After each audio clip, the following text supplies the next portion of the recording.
Что такое питомниковый кашель у собак?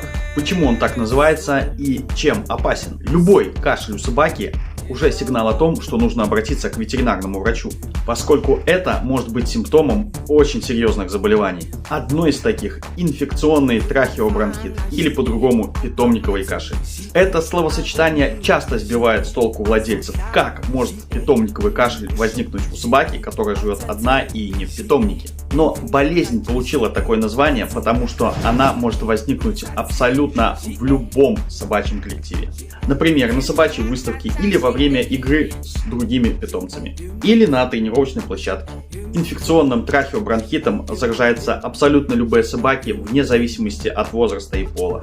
Но особое внимание нужно уделить щенкам до 1 года. Ослабленным животным и собакам брахицефалам. Это бульдоги, мопсы, пекинесы, другие коротконосые породы. Питомниковый